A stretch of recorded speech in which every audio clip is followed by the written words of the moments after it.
हम उसमें काड़े दे रहने वाले हैं। तो मेरे बच्चे है ने, 2 मैं नाल लैके आई हाँ, तो 5 बच्चे मेरे घर है ने। 15 दिन हो गए मेरे मियाँ फोत हो गया है, डेथ सर्टिफिकेट है साथ ही लैके आए सी गंगा राम ਦਾ ਹੈਗਾ। ਆਪ ਦਿਹਾੜੀ ਤਾਂ ਆਪਾਂ ਕਰਦੇ ਸੀ ਤੇ ਬੱਚੇ ਤੋਂ ਬਾਅਦ ਮੇਰਾ ਮਸਲਾ ਬਣ ਗਿਆ ਹੈਗਾ ਤੇ ਮੈਂ ਨਹੀਂ ਕੰਮ ਕਰ ਸਕਦੀ ਹੈਗੀ। ਮੇਰੇ ਕਮਰ 'ਚ ਵੀ ਦਰਦ ਰਹਿੰਦਾ, ਕੋਈ ਕੰਮ ਨਹੀਂ ਹੋ ਸਕਦਾ। ਮੇਰੇ ਮੀਆਂ ਮੇਰਾ ਮਜ਼ਦੂਰੀ ਕਰਦਾ ਸੀ ਤੇ ਮੀਆਂ ਮੇਰਾ ਫੌਤ ਹੋ ਗਿਆ ਹੈਗਾ ਤੇ ਮੇਰਾ ਕੋਈ ਸਹਾਰਾ ਨਹੀਂ ਹੈਗਾ ਜੀ। ਮੈਂ ਘਰ ਕੱਪੜੇ ਸਿਲਾਈ ਕਰਨੀ ਆ ਤੇ 200 ਰੁਪਇਆ ਸਿਲਾਈ ਦਾ ਹੁੰਦਾ ਹੈਗਾ ਤੇ ਕੁਛ ਵੀ ਨਹੀਂ ਬਣਦਾ ਹੈਗਾ। 200 ਮਿੰਟਾਂ ਤਰਲੇ ਕਰਕੇ ਬੜੀ ਮੁਸ਼ਕਲ ਨਾਲ 200 ਰੁਪਇਆ ਦਿੰਦੇ ਨੇ ਇਸ ਕੱਪੜਿਆਂ ਦੀ ਸਿਲਾਈ ਦਾ। बड़ी गरीब तो बड़ी मजबूर है, बड़े औखे होके लोग भी आए है कि 500 रुपये किसी को दारा पकड़ के तो फिर मेरे घर में आएंगे।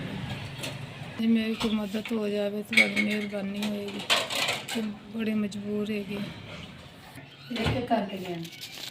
2 3 4 5 6 7 8 9 10 समझा 10,000 रुपया इन्होंने मदद की आपकी मेहर आपकी तो ये झोली तो चुक के दुआ कर बच्चों वाली भी तो फिर कोई करे जी कि मैं बड़ी मजबूर होके आई हैगी।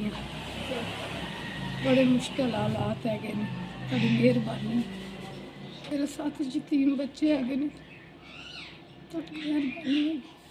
मेरा कोई करन कमाने वाला नहीं है, बच्चे छोटे ने, आप मैं मजदूरी भी नहीं कर सकती, बड़े हालात खराब। मेरे पेट च रसौलियाँ नहीं, मेरे को काम नहीं होंदा, मेरे को बैठ नहीं होंदा है, मैं मजदूरी भी नहीं कर सकती है। मियाँ का सारा सी भी चला गया, बच्चे मेरे छोटे है।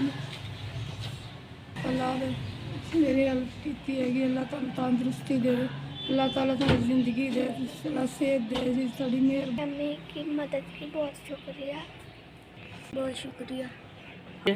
हम बहुत दूर से हैं, आपने मेरी मदद हमारी मदद की। अल्लाह आप तो हो।